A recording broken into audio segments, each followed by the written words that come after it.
Movie के starting में सन 1673 में मेक्सिको का एक सीन दिखाया जाता है जिसमें एक फैमिली को दिखाया गया है। उनमें एक हस्बैंड और एक वाइफ और उनके दो छोटे बच्चे होते हैं। वो लोग अपनी लाइफ में बहुत खुश होते हैं। फिर दिखाया जाता है कि उन बच्चों में एक बच्चा अकेला है जो अपनी मदर को फाइंड कर रहा हो। अपनी माँ को ढूंढते हुए वो एक नदी के पास चला जाता है जहाँ पर वो देखता है कि उसकी मदर उसके भाई को नदी में डुबोकर मार रही है। बच्चा वो सब देखकर काफी डर जाता है और वहाँ से भागने की कोशिश कर, लेकिन उसकी मदर उसका पीछा करते हुए उसे पकड़कर ले ही जाती है। इसके बाद सन 1973 में लॉस एंजलिस को दिखाया गया। यहाँ पर एना नाम की एक औरत दिखाई जाती है जो अपने दो बच्चों क्रिस और समंथा के साथ रहती है। वो अपनी लाइफ को अकेले ही गुजार रही थी क्योंकि एना के हस्बैंड एक पुलिस ऑफिसर थे जिनकी डेथ हो चुकी। एना बच्चों का ख्याल और घर के सारे मामला खुद अकेले ही हैंडल करती थी। इसके अलावा एना डिपार्टमेंट ऑफ सोशल सर्विसेज में जॉब भी करती थी। इस डिपार्टमेंट का बेसिक वर्क ये देखना था कि पेरेंट्स अपने बच्चों की सही से तरबियत और परवरिश कर भी रहे हैं या नहीं। एना को अपने ऑफिस से ये पता चलता है एक पेट्रिशिया नाम की औरत और उसके बच्चों का केस उसकी एक कोलीग को दिया जा रहा है। ये एक ऐसा केस था जिसे पिछले कई सालों से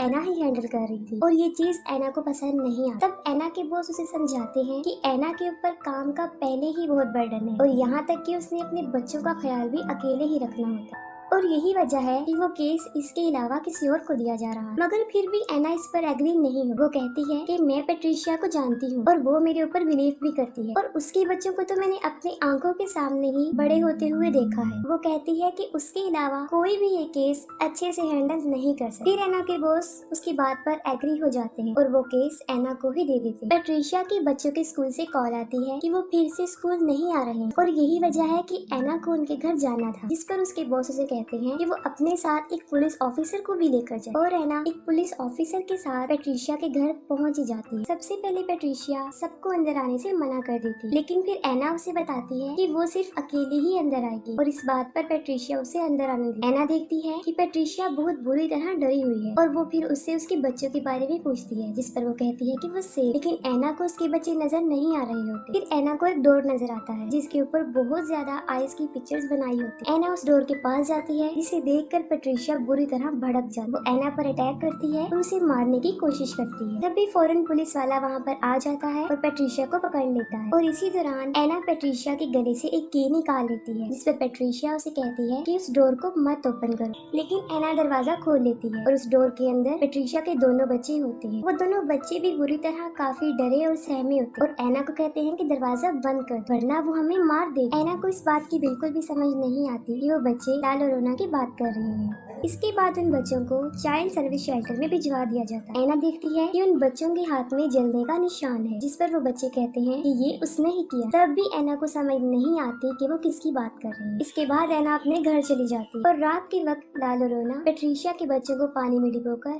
मार। उन बच्चों को नदी में डिबोने के दौरान लाल और रोना की आंखों से मुसलसल आंसू बह रहे हैं और यही वजह होती है कि उसे वीपिंग वुमेन कहा गया है। एना के पास कॉल आती है कि पेट्रिशिया के बच्चे नदी में डूबकर मर गए हैं। एना वहाँ पर पहुँच जाती है और अपने बच्चों को कहती है कि वो कार में ही बैठे रहे। वो कार को थोड़ा दूर ही पार्क करती है ताकि उसके बच्चों को कुछ भी पता ना चल। एना अभी उन बच्चों की डेड बॉडीज के पास पहुँचती ही है कि तभी वहाँ पर पेट्रिशिया भी आ जाती है और वो एना को कहती है कि तुमने मेरे बच्चों को मार डाला और ये भी कहती है कि सिर्फ एक ही रात बची थी और इसके बाद हमें उससे छुटकारा मिल जाता, जिस पर एना उससे पूछती है कि किससे और पेट्रिशिया जवाब देती है कि लाल और रोना से। इसके बाद पुलिस वाले पेट्रिशिया को वहाँ से ले जाते हैं। बाहर कार में समंथा सो जाती है जबकि क्रिस जाग रहा होता है। वो चुपके से गाड़ी से उतरकर उन बच्चों की डेड बॉडीज को देखने जाता है। इसी दौरान क्रिस को वहाँ पर किसी के रोने की आवाज आती है और ये कोई और नहीं होती बल्कि लाल और रोना होती है जो कि क्रिस को अपने पास बुला रही होती है और फौरन वहाँ से गायब भी हो जाती है। फिर एकदम से वो क्रिस के पास आ जाती है और उसका हाथ पकड़ लेती है, जिससे कि उसका हाथ जल जाता है और क्रिस के हाथ पर भी जलने का वैसा ही जख्म हो जाता है जैसा पेट्रिशिया के बच्चों के हाथ पर था। क्रिस काफी डर जाता है और कार में आकर बैठ जाता है, लेकिन लाल और रोना भी वहाँ पर पहुँच जाती है और क्रिस को डराना शुरू कर देती है। लाल और रोना कार के अंदर भी आने की काफी कोशिश करती है। फिर एना वहाँ पर आ जाती है और उन्हें लेकर घर आ जाती है। अगली सुबह एना चर्च जाती है और चर्च के बाहर एक विच डॉक्टर जिनका नाम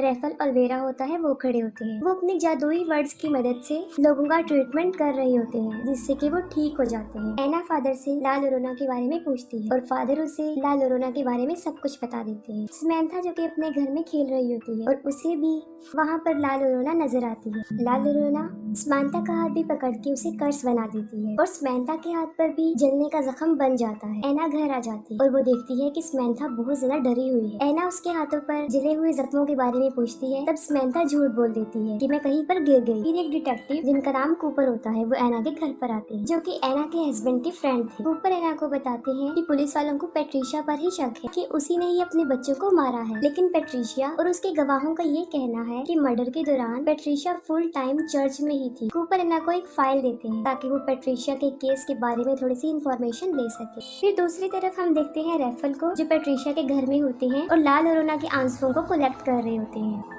रात को एना पेट्रिशिया की फाइल देख रही होती है, तभी उसे वहाँ पर किसी की आहट महसूस होती है। वो जाकर देखती है तो क्रिस नींद में चल रहा होता है। तभी अचानक से घर का दरवाजा अपने आप खुल जाता है और ऐसे फील होता है जैसे कोई मैजिकल पावर अंदर दाखिल हो गई। एना क्रिस को उसके बेड पर सुला देती है और समंथा को देखती है और उसी वक्त कोई पेट्रिशिया के फाइल की पेपर्स को उठाकर जमीन पर फेंक देता है। तब एना समझ जाती है कि रूम में कोई और भी है और अचानक से एना देखती है कि समंथा के रूम में ला लोरोना है। इससे पहले कि वो कुछ कर सकती अचानक से दरवाजा बंद हो जाता है। इसके बाद एना के रूम में भी ला लोरोना आ जाती है और एना उसे कहती है कि वो वहाँ से चली जाए। इतनी ही देर में क्रिस और समंथा दरवाजा खोल के वहाँ पर आ जाते हैं। एना उन दोनों को अपने बेड पर सुला देती है, लेकिन खुद वो सारी रात जागती रहती है, उसे नींद नहीं आती। एना पेट्रिशिया से मिलने जाती है, लेकिन पेट्रिशिया एना को ही उसके बच्चों की मौत का जिम्मेदार समझती है और उसी दौरान एना पेट्रिशिया के हाथों पर वही जलने का निशान देखती है। पेट्रिशिया उसे कहती है कि ला लोरोना ने किया है और अब एना के बच्चों को भी उसके रोने की आवाज आएगी और वो उन्हें भी अपने साथ ले जाएगी। पेट्रिशिया एना को ये भी बताती है कि मैंने ला लोरोना को कहा है कि मेरे बच्चे तो मुझे वापस दे दो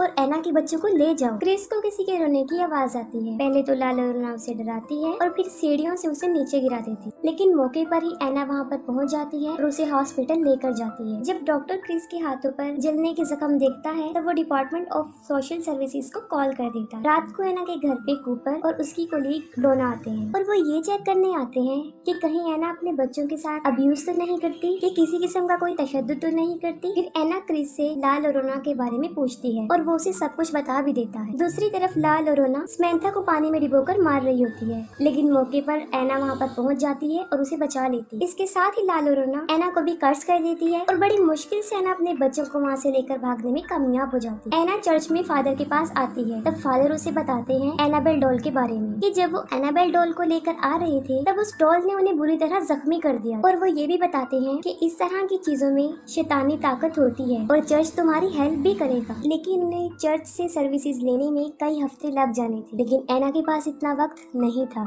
और फादर एना को रेफेल के पास जाने का मशवरा देते हैं। एना अपने बच्चों को लेकर रेफेल के पास चली जाती है। पहले तो वो उनकी मदद करने से इनकार कर देता है, लेकिन किसी तरह वो बच्चों की खातिर उनकी हेल्प करने को तैयार हो जाते हैं। रेफेल अपने साथ इस प्रोसेस में इस्तेमाल होने वाली सारी चीजें अपने साथ लेकर जाते हैं और अपने मैजिकल वर्ड्स की मदद से अंडों के जरिए वो ये पता करवाते हैं कि यहाँ पर कोई जादुई ताकत, कोई शैतानी ताकत है भी या नहीं। लेकिन जब सारे अंडों को तोड़ा जाता है तो वो अंदर से काले निकलते हैं, जो इस बात की तरफ इशारा थे कि वहाँ पर वाकई कोई शैतान मौजूद है। रेफेल अपने मैजिकल वर्ड से सारे घर को बांध देते हैं क्योंकि रात होने वाली थी और ला लोरोना की पावर मजीद बढ़ जाती। रेफेल एना और उसके बच्चों को बचाने के लिए अपनी बहुत सारी चीजों को और बहुत सारे अल्फाजों को इस्तेमाल करते हैं। रेफेल क्रिस को उस क्रॉस के बारे में बताता है जो फायर ट्री से बना होता है, और जब ला लोरोना अपने बच्चों को मार रही थी तब उसे ऐसा करता सिर्फ फायर ट्रीज ने ही देखा था और उसी वक्त वो फायर ट्रीज रो भी रहे। फायर ट्रीज ला लोरोना के इस गुनाह का एक अकेला और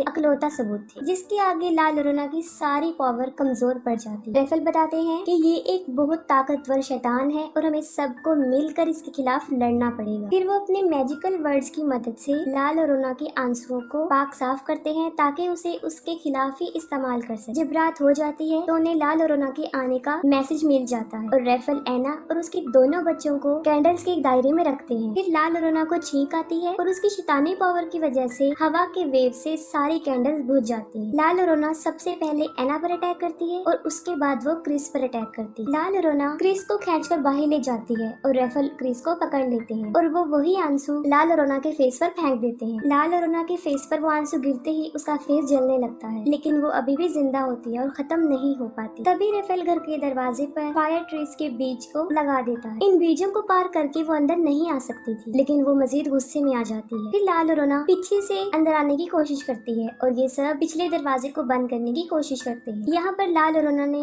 ये सब जाल इसलिए बिछाया था ताकि उन सब का ध्यान पिछले दरवाजे पर लग जाए और उसके आने में आसानी हो जाए। फिर लाल और रोना समंथा को उसकी डॉल के थ्रू बाहर निकालने की कोशिश करती है। समंथा को दरवाजे के बाहर उसकी डॉल नजर आती है और वो डोर ओपन करके उसे लेने के लिए बाहर जाती है। समंथा इस बात का बहुत ख्याल रखती है कि वो बीजों की तह को क्रॉस ना कर सके और तभी वहाँ पर ऐना पहुँच जाती है। वो समंथा को डॉल लेने से मना करती है और भागते हुए उसके पास आ जाती है, लेकिन समंथा के हाथ में उसकी डॉल लग जाती है और जब वो डॉल को अंदर की तरफ खींच रही होती है तब उन बीजों की लाइन टूट जाती है। इसी दौरान लाल और रोना समंथा को बाहर खींच लेती है और दरवाजा खुद ब खुद बंद हो जाता है। लाल और रोना समंथा को पानी में डुबोकर मारने की कोशिश करती है, लेकिन ऐना वहाँ पर पहुँच जाती है और उसे बचाने के लिए आ जाती है। वो भी पानी में कूद जाती है। जैसे ही ऐना समंथा को बचाने के लिए उसकी तरफ बढ़ती है, लाल और रोना उस पर भी अटैक कर देती है और उसे भी जान से मारने की कोशिश करती है। तभी रैफल भी वहाँ पर पहुँच जाते हैं और वो स्विमिंग पूल को अपने जल से शिफाफ कर देते हैं, जिससे कि लाल और रोना को उस स्विमिंग पूल से निकलना पड़ता है और ऐना और समंथा दोनों बच जाते हैं। फिर हम देखते हैं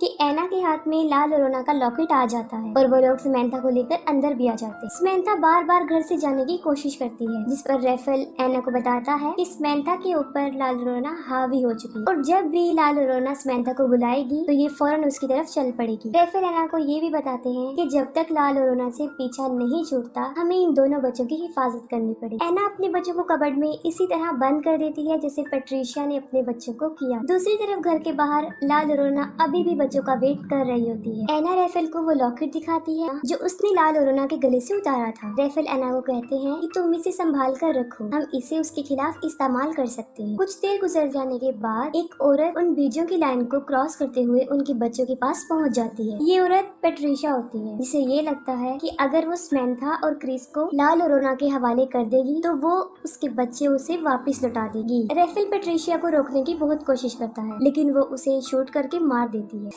और बीजों की लाइन तोड़ देती है और इसी दौरान लाल और रोना को भी घर के अंदर आने का मौका मिल जाता है। अंदर आते ही पहले वो ऐना पर अटैक करती है और उसे बेसमेंट में फेंक देती है और उसका डोर अपने आप लॉक हो जाता है। फिर वो घर के सारे दरवाजों को बंद कर देती है ताकि बच्चे बाहर ना जा सके। इसी दौरान क्रिस लाल और रोना को वो लॉकेट उठाकर समंथा के साथ ऊपर की तरफ भागता है। क्रिस और समंथा स्टोर में जाकर छुप जाते हैं और लाल और रोना भी उनका पीछा करते हुए वहाँ पर पहुँच जाती है। लाल और रोना उन्हें मारने ही वाली होती है कि क्रिस उसे उसका लॉकेट दिखा देता है। अपना लॉकेट क्रिस के हाथ में देखकर लाल और रोना अचानक से नॉर्मल लेडी बन जाती है। लाल और रोना को वो लॉकेट असल में उसके बच्चों ने दिया था और वो अपने बच्चों की तरह क्रिस को टच करती है और रोना शुरू करती है। साथ में पैट्रिशिया को भी अपनी गलती का एहसास हो जाता है। वो लॉक तोड़कर ऐना को बाहर ले आती है। ऐना भागते हुए ऊपर की तरफ आ जाती है और साथ में उसके रैफल भी आ जाता है जो कि मरा नहीं होता। दूसरी तरफ लाल और रोना जब क्रिस को टच करते हुए रो रही होती है तो उसके पीछे रखा हुआ मिरर उसका कपड़ा हट जाता है और जब लाल और रोना खुद को शीशे में देखती है